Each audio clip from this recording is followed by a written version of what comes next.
Cool.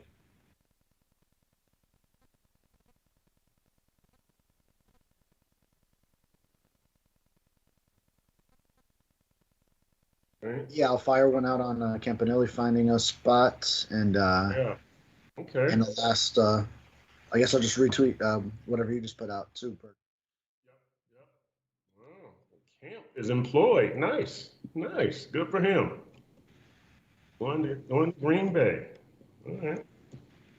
I assume also as linebackers coach. I don't think this tweet specifies. Yeah, I don't see. I don't see his exact job title anywhere yet. Okay. A little bit of a weather change for camp.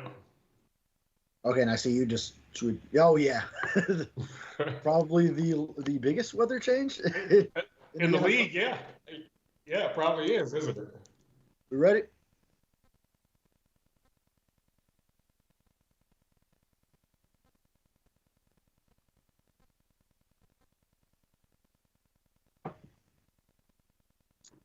Yep. I'm all set. Let's do it.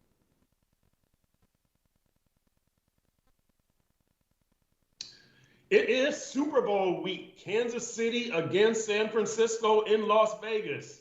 Hopefully next year the Dolphins are in the Super Bowl. But until then, we will wishfully think about the Dolphins' next Super Bowl appearance and whether they're making the right moves to get there. Things such as hiring defensive coordinator Anthony Weaver. Hey, Dolphins fans, what's up? Welcome to another edition of Dolphins Deep Dive with Perk. I'm your host, South Florida Sun Sentinel columnist, Dolphins columnist Chris Perkins. That is David Furones, your South Florida Sun Sentinel Dolphins writer. I got to remind you, if you missed any part of this show, you can catch the podcast on iTunes, Spotify, Amazon, or wherever you get your podcasts. And as usual, we'd like to thank our viewers and invite you to submit questions on the Some of the questions we'll answer on the show as usual. Others I will answer online tomorrow in an article. So look, today we got a lot of meat on the bone. We're going to discuss Tua's seeming optimism about getting a contract extension in the offseason.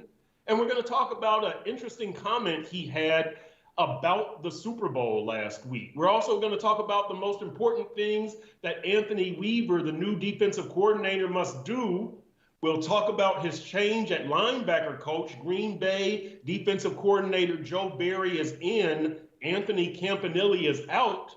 But we'll tell you where camp is going. We're going to talk some Tyreek Hill news. He has withdrawn his divorce petition 8 days after it was filed.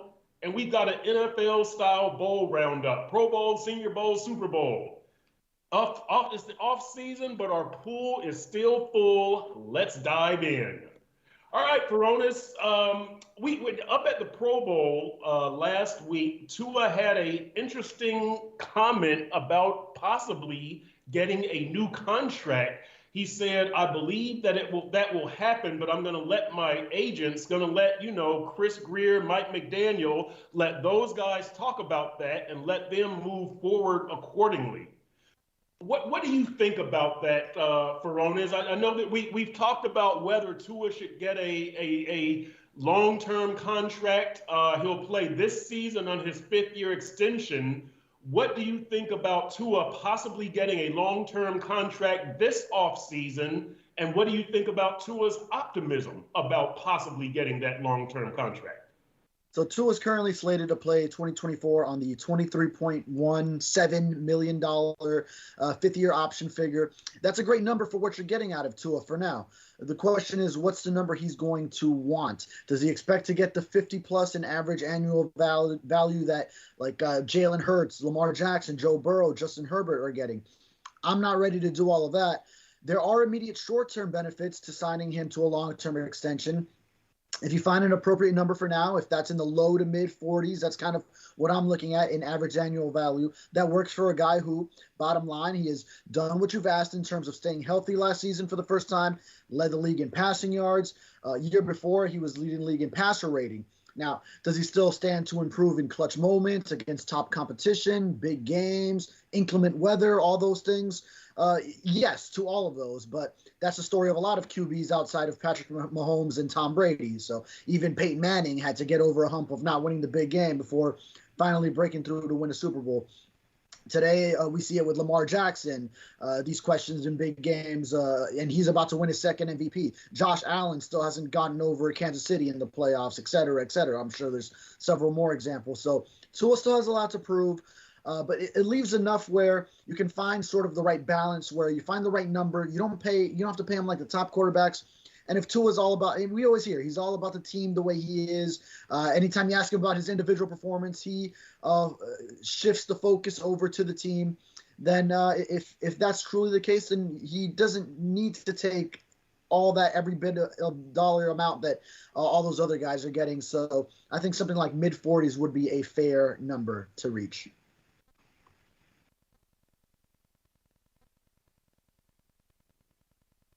Yeah, I'm seeing that.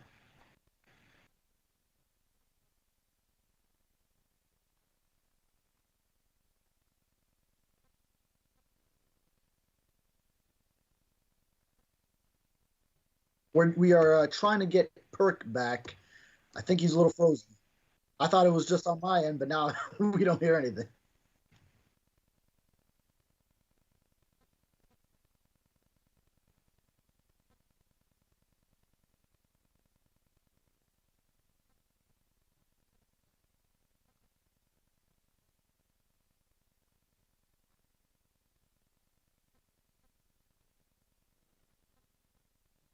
My audio still on?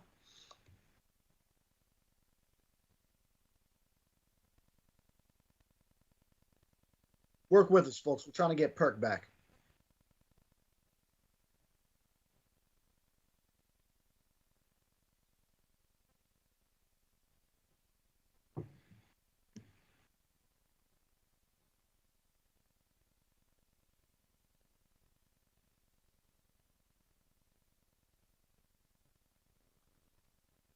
Okay.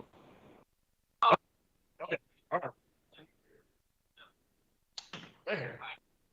Good. You're back. Okay, Furones, We're you were bringing Perk talking back about on his the second Tua segment. extension, and yeah, we're back here. We're back. You were talking about the Tua extension and the possible ramifications as far as helping out in the future with a lower number. What do you think about Tua's optimism? Is it well placed? Because he sounded pretty optimistic at the Pro Bowl, saying, I'm just going to let my guys, talk and they'll talk with the Dolphins. Is that well placed optimism by Tua, do you think? I think it is if he's got it in mind that he doesn't need to get paid like all those quarterbacks getting over 50 million in average value. So I think if those aren't his expectations, if he's not, I mean, he's a very competitive guy, but I think if he understands he wants to be competitive on the field and build the best roster around him, then give the Dolphins as much flexibility while still giving yourself that respectable number. That would be the best sort of common ground negotiation standpoint to fall in, instead of trying to compete with the other quarterbacks in terms of how much money they make. Then that's going to leave the Dolphins as a franchise in a tougher spot in years to come. And you know what? The Dolphins are going to be in a tough spot regardless, right, in future seasons. So if they work out a contract where it's team friendly to start and then it really starts to stack up, hey, the Dolphins are kind of screwed from a cap standpoint anyway once they get out of this window into the future, and especially once they start paying Tua. And then you'll have to start making some decisions on letting some guys go, building more so through the draft to get that next wave of guys in. If Tua is the guy you're building around, then that's a topic for another day. But for now, make it as financially feasible as possible. That would be, I think, the best for both sides. Yeah, so I'll say this. To me, I think the priorities this offseason are getting Christian Wilkins and Xavier Howard into the fold together somehow. I know that Christian is a potential free agent, and X has that $25.9 million cap number. But to me, those two are the key to the defense. And I've written this. Christian Wilkins is one of the keys for effort and for performance and for the run-stopping ability and all of that, just a stabilizing factor up front, especially when you don't know when Bradley Chubb and Jalen Phillips, your edge rushers, are coming back from injury. Chubb with the knee and Phillips with the Achilles. So I think that's Christian Wilkins' value. You need him up front. You need a strong, high-quality, high-character guy with good work ethic up front to kind of keep that thing stable. On the back end or on the corner with Xavier Howard, you need him so that teams cannot easily avoid Jalen Ramsey. Because if X is not there and you've got Kohu in the slot, and we'll just say Eli Apple at the other corner, I know he's a potential free agent, may or may not be back, but you go at those other two and you avoid Jalen Ramsey. When X is out there, there's only one target that you can go to. If X is not out there, there are two targets that you can go to. So to me, the Tua is at least priority number 3. I've got Wilkins and X as 1 and 2 for whatever you think about that. Well, I fear, Perk, that you're going to have to recalibrate your expectations on bringing both of those guys back, especially if you also want to bring back, say, Robert Hunt on the offensive line and not have to totally revamp the interior of the offensive line, because Connor Williams is also a free agent coming off a knee injury. So a lot going on. Christian Wilkins, even in Kansas City, sounded a little bit like he was talking for the last time as a Dolphin. Who knows? Maybe something can still be worked out. He was a foundational piece to this rebuild as that first round pick of the rebuild back in 2019, and has been very dependable. And then this year added the interior pass rush. Only problem is he might have priced himself out of being able to be brought back by the Dolphins because he collected those 9 sacks, and that was what he needed for the Dolphins to want to pay him what he wanted. But then that goalpost is just going to continue to move. It's not like Christian Wilkins is going to say, yeah, I'm okay with you guys now accepting me at the previous price. No, he's also expecting to increase his price because he did add that interior pass rush to his game with a career high, in fact, doubling his career high in sacks. And then Xavier Howard is just that post-June 1 cut money. It's awfully tempting to just go ahead and cut ties and say, well, you use your money in the first wave of free agency, but then you can sort of max out at that point and then use the remainder to sign your draft class, any remaining free agents, possibly some cap rollover since the team is going to be in such a difficult position later on. So especially if you can also just develop a Cam Smith at cornerback, which we know from Mike McDaniel's statement. We're going to talk about Anthony Weaver. He likes Anthony Weaver because of his player development, how that is at the forefront, a cornerstone of what he believes in as a coach. So that's one thing to look at, is if you can develop a young guy like Cam Smith to be a potential replacement for Xavier Howard. Yep. So yeah, there's a lot going on free agent wise, and we're gonna break a lot of that down. But you know what, Furones, it's so interesting that it's hard to just make one move independently, right? Because you do have, you got Wilkins, you got X, you got Van Ginkel, who shouldn't be a problem. Teron Armstead, what is he gonna do? Rob Hunt, Connor Williams. So one decision affects all the other decisions. So it's going to be very interesting to see how Chris Grier and Mike McDaniel approach this offseason, because look, there's a lot of ways that this could go, and I'm not sure that you operate this offseason with the next couple of off seasons in mind. I don't know, because Javon Holland is coming up, and Jalen Phillips is coming up, and Jalen Waddle is coming up, but I kind of think you just operate this season and worry about next season, but we'll see what approach they end up taking. Absolutely. I mean, it's a win now window, so you have to operate for today. And you're right about making these predictions, because if you're off on one, then that could throw off the rest of them. It's almost like next month it's going to be March Madness, filling out a bracket. You miss out on an upset in round 1, then you might have your final 4 completely messed up because of it. So it's sort of a similar thing with if you try to predict what's going to happen with Christian Wilkins, well, that money might go somewhere else, and then everything else is thrown off. So it's really difficult to sort of predict each and every move, how it's going to go down. Yeah, Furones, I like that March Madness. You might see that in the Sun Sentinel a little bit later. I like that. There we go. I don't think we have a Furones bonus, so we'll just call that one this week's Furones bonus. That's it. Exactly, man. Cat for Life, welcome. Who else is in here? Phil Montgomery, Richard Thompson. Welcome to all of you guys in the chat. As a reminder, some of your questions we'll answer online today during the show. Some of them I will answer tomorrow in an article that runs online on sunsentinel.com. Furones, let's talk coaching changes here. Anthony Weaver is in as the defensive coordinator. We know that Vic Fangio is out. Anthony Weaver comes here from Baltimore, where he was with the Ravens as a run game coordinator, defensive line coach, and assistant head coach. He's highly regarded. He interviewed for the Washington and Atlanta head coaching jobs during this cycle, got second interviews with both of them. Let me ask you this, let me say this. I do think that this is a fallback position for Anthony Weaver. He again got bypassed for the Ravens defensive coordinator job. Last year it was Mike McDonald who left to go to Seattle as the head coach.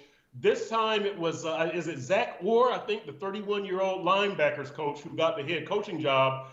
I'm okay with this being a fallback position. Yes, for this being a fallback position, I'm okay with that. This is not a destination job for Anthony Weaver. I'm okay with that also. It's not a destination job for 90% of the assistant coaches. You've got other dreams. You want to be a coordinator. You want to be a head coach. So this probably is a pit stop for Anthony Weaver. And you do run the risk of, if he does very well this year, he gets a head coaching job next year. Having said all that, I like the hire Furones. I think that he's going to bring some attitude. I think he brings some good knowledge. And I think he's got a good record of player development. So I'm in favor of this hire. What do you think about Anthony Weaver? Yeah, Perk, a good column from you. If anyone hasn't read it, check out Perk's column published yesterday, Monday, on the Baltimore toughness that he hopes the Anthony Weaver's hire brings into this Miami franchise. And a guy with previous defensive coordinator experience, that 2020 season with the Texans, obviously a year that kind of went awry for them, but it was a unit that didn't have much outside of J.J. Watt. And they did finish 27th in points against, and the Dolphins benefited from that because the Texans went 4-12, and then all those first-round picks the Dolphins had, all of a sudden they were a lot better, and that's how the Dolphins crept up to number 3, and then made those trades back to 12, up over to 6, got Jalen Waddle, got those extra picks for the future, et cetera, et cetera. But yeah, that season in Houston, because I'm looking also at Weaver's scheme and what he might do. Then he was a bit more aggressive when he ran his own defense with the Texans in 2020. A lot of single high looks, maybe even some cover zero. It almost felt like a little bit of a flashback to Josh Boyer and the Brian Flores defenses. But now he's been under Mike McDonald with the Ravens, and they were running a lot of too high, a lot of that traditional shell that we're seeing now throughout the league, and more of what Vic Fangio has been trying to do. So a little bit of continuity there. If we'll have to find out. We'll need to get an answer from Weaver when he first speaks of what his specific mentality will be going from when he last led his own defense 4 years ago to now, how it has developed over time with what's sort of taken over the league and what he was just under with the Ravens. So I think we'll see somewhat of a mix. As far as blitz pressures, he was blitzing a lot more back then, but the Ravens didn't blitz very much. Vic Fangio, or they were sort of in between, and Vic Fangio didn't blitz very much. So I think there will be some sort of balance. I think Mike McDaniel probably looked at it as, okay, we went in the other direction with Fangio after an uber-aggressive Boyer defense, and then he was just he was not aggressive at all. It was just the complete opposite end of the spectrum. And I think he wants to be somewhere in between, not sway as much drastically. So, and then from the perspective of just the approach he'll bring, I like the energy he will bring to the defense, the way you hear him speak and the way in some limited clips that he's communicating to players. I even saw a clip where he was getting after it in defensive line drills, pushing a sled. So you like to see that. We want to make sure our defensive coordinator remains available, though. Don't get hurt doing all that. But Aside from that, yeah, I mean, I love it from a lot of perspectives. And if he is definitely in line to get a head coaching job in the future after interviewing with Washington, with Seattle, then the Dolphins will get compensatory picks in the third round for that as well. So that's okay if you lose a coordinator to a head coaching job. And then maybe Mike McDaniel will find his next guy, and possibly someone becomes available. Maybe you look that deep into the future and Robert Saleh is no longer the Jets head coach, and then he joins the Dolphins. Now we're getting way ahead of ourselves, but right. You know what's funny though is that Mike McDaniel has coached at like half the teams in the league. So when you go through his tree and you're seeing who can he hire as defensive coordinators, like there's like 18 guys that the dude worked with. Like he's been all over the league. So that was it was kind of tough, like trying to ferret out Anthony Weaver in advance. Yeah, they had a stop in common in Cleveland. That one year that Mike McDaniel was in Cleveland 10 years ago, 2014, Anthony Weaver was on that staff. Right. That's right. That's their connection. Weaver was defensive line coach, and McDaniel was wide receivers coach. So, yeah, that's their connection. Speaking of the defense, I want to get some viewer comments about the Ron Jaworski comment about the Dolphins defense to remind you people out there watching, Jaws, who is a good friend of Vic Fangio, and he went on, I think it was the Whip in Philadelphia, the radio station WIP, and he had this comment: guys like to party at night, and South Beach is really a great place to party. And Vic tried to get those guys and push those guys to become harder workers and better athletes and more committed to their team. And he couldn't get through to those guys. Those were the guys that Vic was pushing, and they're the guys that are whining right now. So, I want to get the viewers' comments about that. You did a good Q&A last week that took on that question from somebody on Twitter, a Dolphins fan on Twitter. The Dolphins didn't come off to me as that type of team, and that's what you said, but I want to know what the viewers think. Were you surprised to hear those comments? Is that a plausible explanation for perhaps why the defense started out slowly? Jalen Ramsey was sidelined, but were these guys possibly partying too much? As those comments accumulate, let me ask you these two things, Furones. This is Mike McDaniel's third defensive coordinator in 3 seasons. Is that a concern? Some of these guys have heard Flo's voice, Josh Boyer's voice, Vic Fangio's voice. Now they'll hear Anthony Weaver's voice. Is that a concern? To me, I think that's just the NFL, and it's a bigger problem when you go from the Josh Boyer system, the aggressive system, to the Vic Fangio system. I don't want to say it's passive, but it's more of the too high safety. You're not blitzing as much. I think system is a bigger problem than voice. What do you think about 3 DCs in 3 years? Is that tough on players? And even more so if you go back, then some guys were also under Patrick Graham the year before that. And then right. Who was it under Adam Gase in 2018? Okay, yeah. So like Jerome Baker was under all of those, and Xavier Howard was under all of those as well. So, that's a lot of turnover. And then now third in 3 seasons.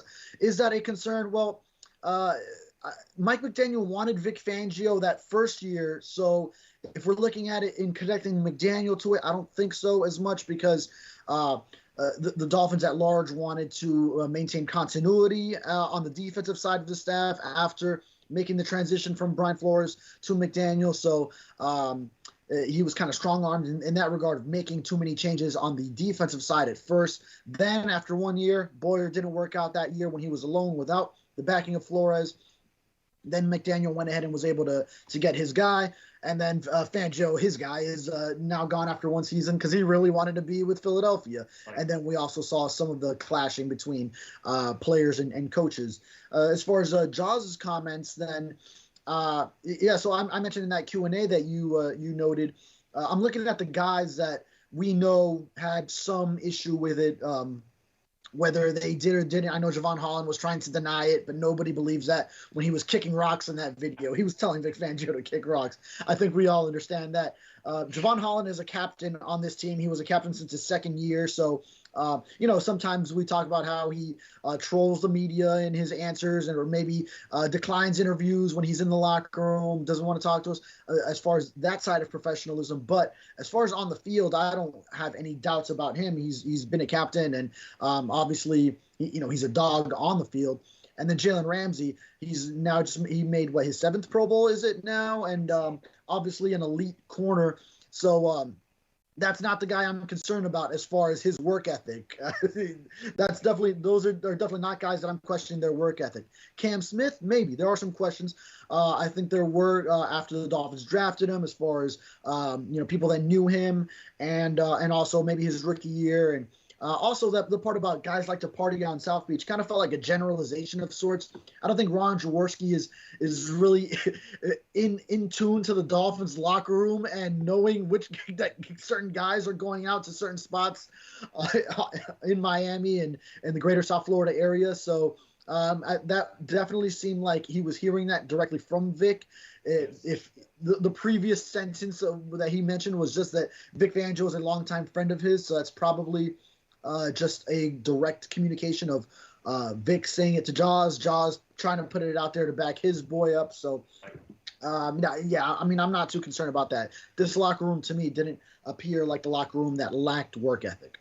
Yeah, you know what, Furones, what was strange to me is that, we've been in that locker room and we talk about these guys are so good. I remember one day we actually had a discussion of, like, how many of these guys would you trust with your kids? And we're like, Bradley Chubb, I would trust. Jalen Phillips, I would trust. Rome Baker, I would trust. So it kind of clashes with our perception of the team. However, my thing is this, though. Jaws didn't just make this up. And if this came from Fangio, this is a concern. How could Jaws just make that up? I guess he could, but it would be a reach on Jaws' part. So I'm thinking that perhaps it did come from Fangio, but it just doesn't square with my vision or my knowledge of this team and the guys that I know on this team. We don't know these guys that well. We know what we've seen of them, or what they allow us to see. But I actually think the problem with the defense is they're just too nice. And that, I don't mean that in a bad way. I mean that in a way that you can't let Baltimore score 56 on you. You can't let Tennessee score 2 touchdowns in the last 4 minutes. So it's not a talent thing. It's what I was writing about. I hope that Anthony Weaver brings in some more of that meanness, some more of that Baltimore, to some stuff that can help you beat Kansas City and Baltimore and Buffalo, some of that aggression. I think that's the bigger problem than guys going out and partying, but that's just my opinion. To me, it strikes me as this game of telephone where maybe Vic Fangio made a comment to Jaws just about Cam Smith, let's say. Maybe he was only thinking of Cam Smith and said, oh, yeah, I had some guys that they didn't want to work that hard. And maybe that was Vic Fangio's perception of let's say, Cam Smith. And then Jaws goes, and his understanding of it is, oh, yeah, they just got a bunch of guys that didn't want to work. And that's how he expressed it when he goes and tells it to the radio station. So it's probably not precisely what Vic felt, and then what he communicated to Jaws, and what Jaws heard, and what Jaws then communicated to the radio station that then gets out there. And then maybe on Vic's part, especially when you see that in that McDaniel statement, the player development part of it is so played up in what McDaniel was saying about hiring Weaver. Maybe also Vic wasn't as interested in if let's say it was Cam Smith as a rookie coming in that didn't have that high of a work ethic with him, or at least he didn't see it. Maybe Vic was also disinterested in saying, all right, if you don't want to listen to me, if you don't, then I'm not going to push you. You got to bring it for me, then, for me to bring it out of you. Whereas maybe Weaver, too, will be a guy that he's going to try to get it out of his players no matter what. Yeah, I agree. I agree. It's interesting back and forth here. Pete's takes, glad you did catch us live. Glad that you're here. David Laser says we need to be tough, and he says that toughness is something that this team lacked.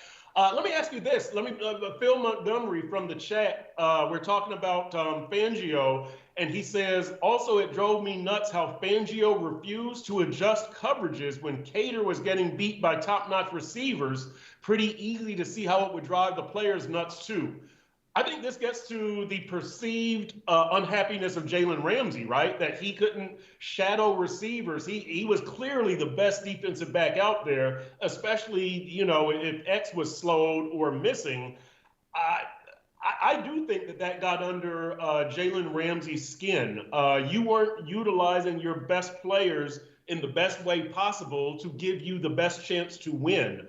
I don't know that it got under anybody else's skin. That's just my perception, by the way. I never asked Jalen. Jalen wasn't around for us a whole lot. But what do you think that strategically that anything Fangio did, whether it's what Phil was saying with the receivers and Tater, or anything strategically that Vic did, do you think it got under the defensive player's skin?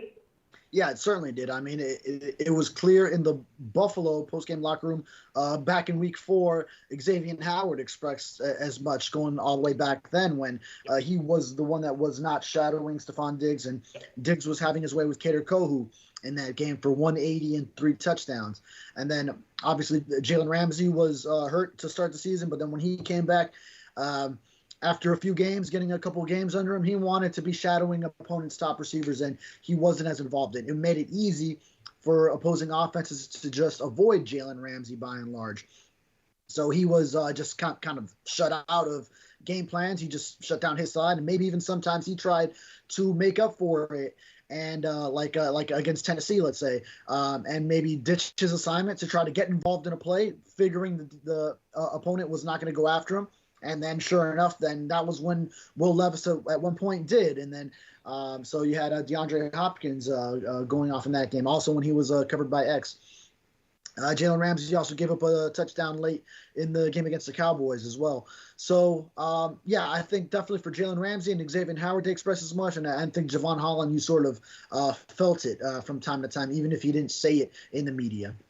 And so let me, before we close out this segment on the defense, let me follow up with one more thing. Lenny Pena on the chat says, Fangio's lack of aggression during the last 4 minutes of that Tennessee game was mind-boggling. He allowed Levis to feel comfortable in the pocket instead of blitzing. Here's my question, Furones. What style do you think Weaver what style do you think most benefits the talent on this roster? Weaver is an interesting mix. He played under Rex Ryan and got his first coaching job from Rex in 2012 with the Jets. He coached under Wink Martindale in Baltimore, who was blitz, blitz, blitz. In Houston, it was Romeo Crennel and Mike Vrabel. And then just Mike McDonald now. So he's an interesting mix of aggressive and kind of sit back and read and react. What do you think best fits the talent right now? And do you think that Weaver's style, the style he wants to play, is going to require new talent, which you can't really afford? So what does Weaver want to do, and how does he best utilize the talent that he's got here? Or new talent you would accumulate in terms of who you draft. So now yes. Weaver would have a say in that regard. So, yeah, I mean, I think it'll be a balance. And one thing that Vic Fangio did show in this past season is that, well, the Dolphins blitzed a little, but they got a team record, franchise record for sacks in the season, largely with the 4-man rush. So, well, now that's when Christian Wilkins and Zach Sealer are coming through with career years in bringing the interior pass rush. Jalen Phillips and Bradley Chubb, when they were healthy and playing, that they were providing the perimeter pass rush. So those guys, obviously, they were huge.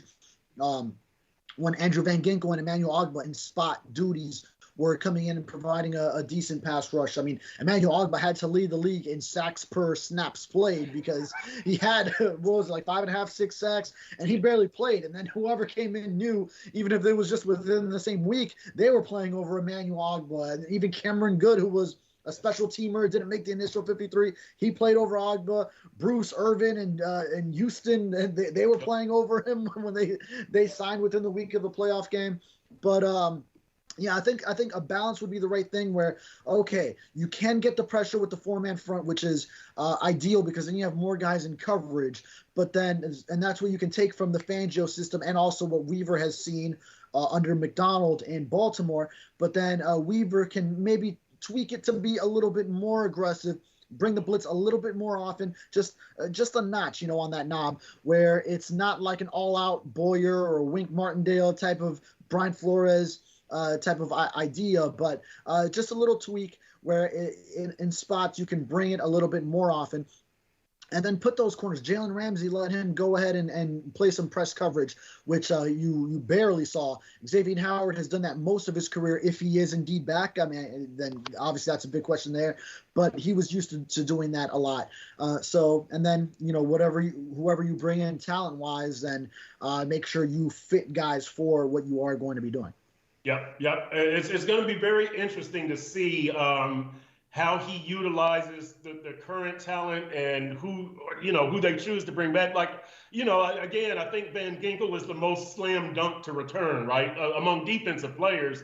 But, if you're going to blitz more, do you bring back Brandon Jones? It's things like that we will see in the next few weeks. March Madness, the Furones bonus. By the way, we had another Furones bonus because you pointed out the 2014 connection between Weaver and Mike McDaniel. So we made that another Furones bonus. Sean Pitts, who runs the show, he made that a Furones bonus on the check. So there you go. All right, there we go. Yeah, and you mentioned Brandon Jones there. Credit to him late in this past season, how he was able to fit into Fangio's scheme, and he was playing some really good ball when the Dolphins were down. Whether it was Javon Holland, Deshaun Elliott a little bit, but mostly Javon Holland with those 2 knee injuries. So credit to Brandon Jones, who was called Blitz Boy by Xavier Howard for how often he was just blitzing in Brian Flores' Josh Boyer's scheme.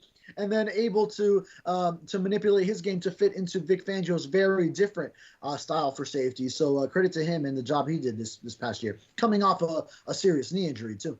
Yep. By the way, aren't safeties except, right? Brandon Jones, Elijah Campbell, Deshaun Elliott, I think, or eligible for free agency. Oh, yeah, right. Yeah, you were cutting out there on my end. But, yeah, Elliott and Jones are both eligible for free agency now. So I think Elijah Campbell, too. I'm not certain on him. But, yeah, Javon Holland it still has another year. But, yeah, I mean, there could be movement there. Yep, there could be. Pete's Takes, welcome. Pete's Takes says, bro, Ethan Bonner started over Cam Smith, and whoever made that decision is the reason he got fired. We'll see. We'll see what Cam Smith can bring in the off season. Ethan Bonner broke up a pass one game, and then did he force or recover the fumble late in the Kansas City game? I forget, but he was involved he forced it, right? I think he forced it, right? I think. Yeah, one or the other. So he was involved in a turnover in a playoff takeaway for right, the Dolphins defense. Speed kills, baby. Speed kills. That's it. He'd be one of few in the past 20 years because there haven't been that many playoff games. So that's true. Got a place in Dolphins history. All right, Furones, let's do our bowl roundup, NFL style, Dolphin style. What did we learn at the Pro Bowl? What did we learn at the Senior Bowl? What do we expect in the Super Bowl? Before we get into all of that, this happened recently during the bowl season, we'll call it. Tyreek Hill, the divorce petition is withdrawn 8 days after it was filed. You can catch that story on sunsentinel.com. Is that a big deal, Furones? It just seems like Tyreek's life is kind of in disarray right now. So I think it's a big deal from that standpoint. From a performance standpoint, I expect he'll be at OTAs. He'll have another All-Pro, Pro Bowl type season. He'll continue his path through the Hall of Fame. But what all of this stuff, the house but the paternity suits and getting married seemingly pretty quickly, and the house fire and the divorce petition being withdrawn, It's all very unsettling. I mean, the thing at Hullover Marina where that thing seems like minor now.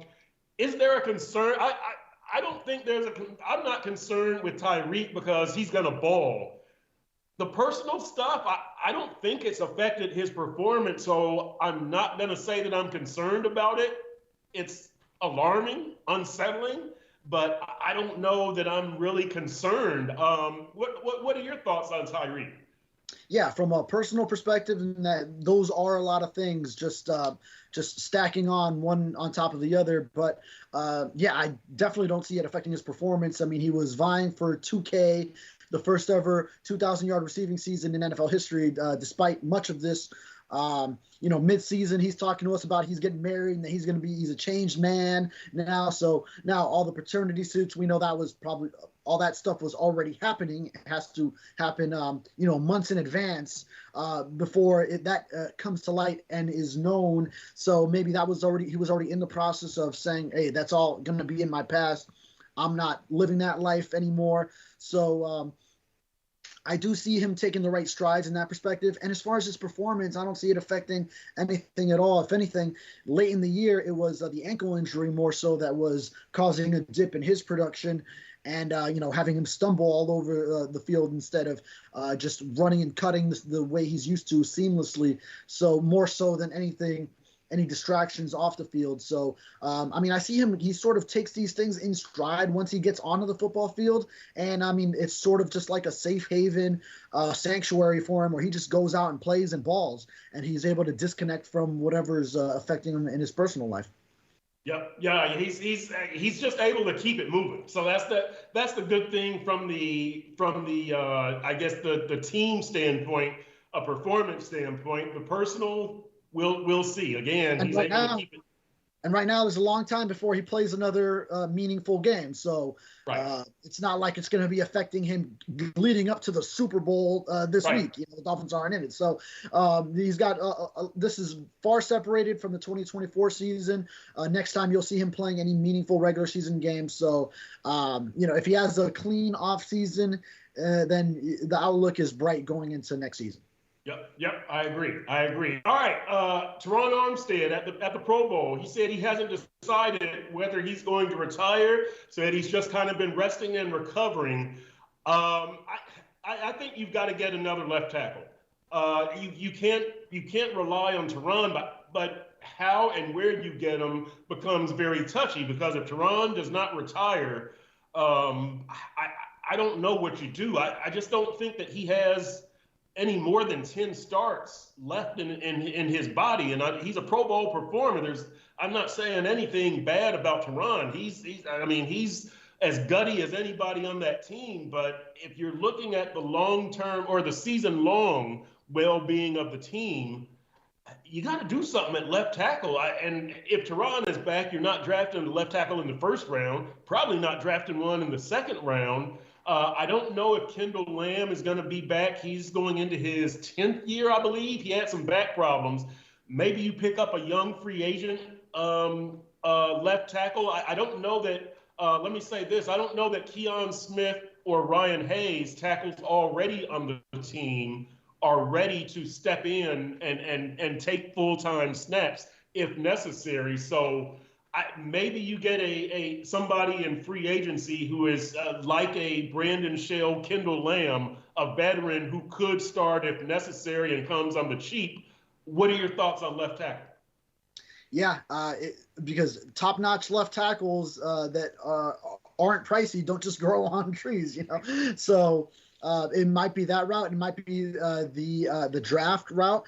And let me tell you, if Teron Armstead does decide to retire, which I think he'll end up deciding to come back, but if he does, then that makes Robert Hunt even more of a priority because now you are really revamping a lot of spots on this offensive line.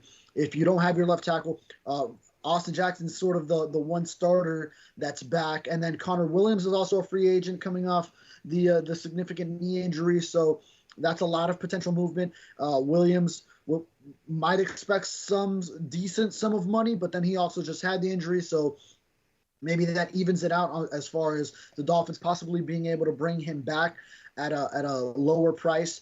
And really, there's not many cap benefits to Teron Armstead retiring either. So if you're the Dolphins, you want him back because it's a lot of dead cap you're facing anyway, and it's not like that frees up the money in the immediate. So that would be the ideal scenario, is that you do get Teron Armstead for whatever he's able to give you. If it's 10 games, like as normal, then that's fantastic. And if you do have a Kendall Lamb that can fill in for those other games, then that's great too. Or you might need to go ahead and get another tackle, and it might be in the draft, because you'll probably need to draft one. I mean, you were looking at some tackles at the Senior Bowl, because beyond Teron Armstead, even if he does come back for this season, you'll want a left tackle to develop going forward, with Austin Jackson solidified on the other side for at least the next 3 years. Right. And speaking of the Senior Bowl, some interesting prospects down there. I saw some good young cornerbacks. Quinion Mitchell from Toledo is one of them. He's a first round prospect. Some good left tackles. Jordan Morgan of Arizona. Patrick Paul of Houston. Morgan probably first round in the Dolphins range. Patrick Paul could be an option in the second round. Here is one though, Furones. The Oregon center, Jackson Powers Johnson, looked really, really good. Would you draft him and move Connor Williams to left guard? Is that a possibility? Whether it's and Powers Johnson would probably be a second round pick. He's not a first rounder. Interior offensive line. Would you draft a guard? Would you draft a center and move Connor? How do you address interior offensive line in this draft, do you think? Well, I've seen a mock draft also with Powers Johnson as the Dolphins pick in the first round. So, and also we're predicting way out in front. Yes, so we are. We still gotta see these guys go through the combine and everything, and then there'll be a lot of different tweaks. As you know, some guys who are off the radar now, mid-round guys, could creep into the first round. Some guys who are first rounders now, they dip into the depths of the draft. We always see it. Sometimes it comes as a surprise on draft day, and then you're like through Friday, through rounds 2 and 3, and you're like, hey, that first round guy that everyone thought a couple months back, he's nowhere to be found right now. I mean, yeah, Powers Johnson could be a nice pickup. I like that Patrick Paul that you mentioned as well.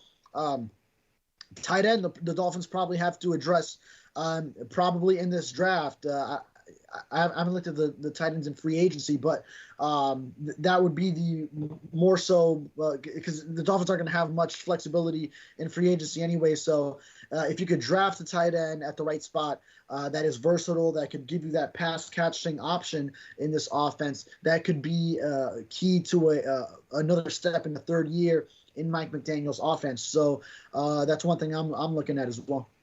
Yeah, by the way, the Dolphins have the 6 picks. They've got a first, which is number 21, a second round pick, which is number 55 overall, a 5th, 2 6, and a 7th.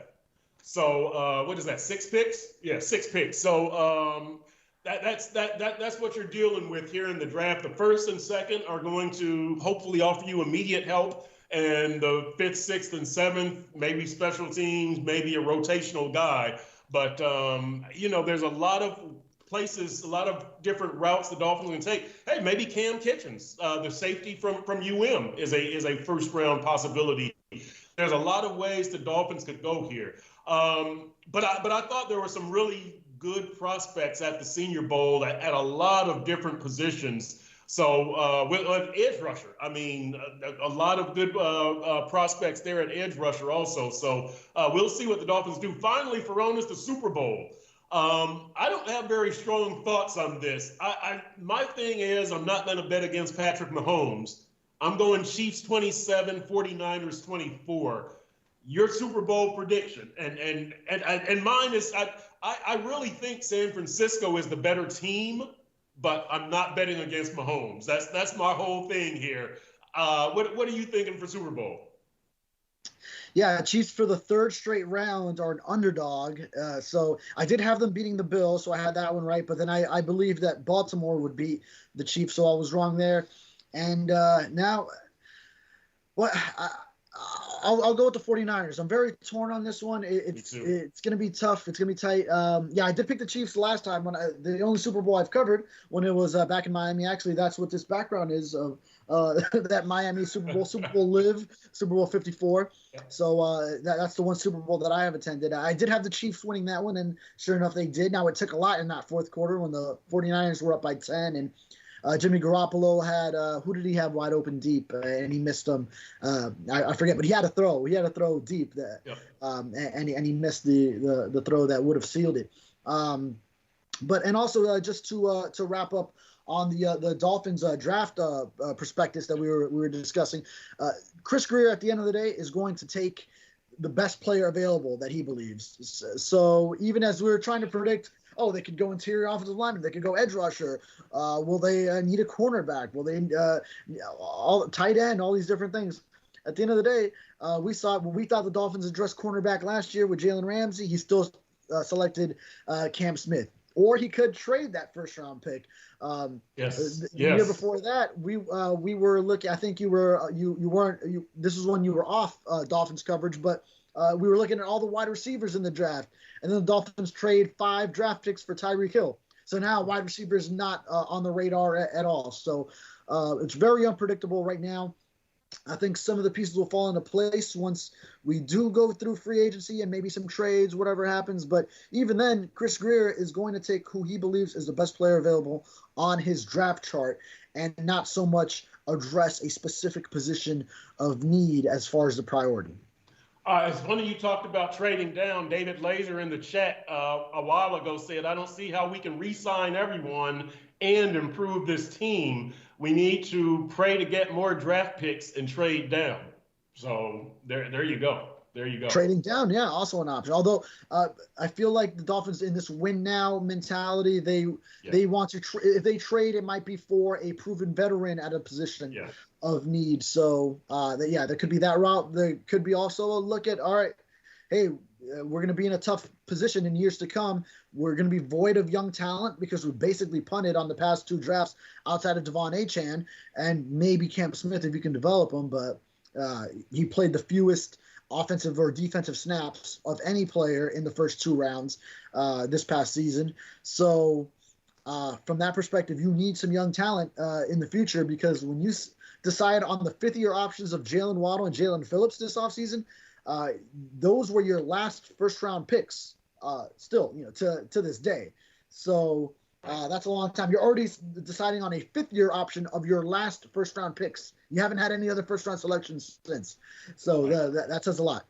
Yep, it does. All right, and hopefully we said a lot on here. That's our show for this time. By the way, a couple of Super Bowl predictions. Lenny Pena says Chiefs 28, Niners 24, and Jacques Bethune says Chiefs will get whipped. So thanks for joining us. We will let you guys know via social media when we have our next Dolphins Deep Dive. I'm Chris Perkins. That's David Furones. Thanks for watching SunSentinel.com.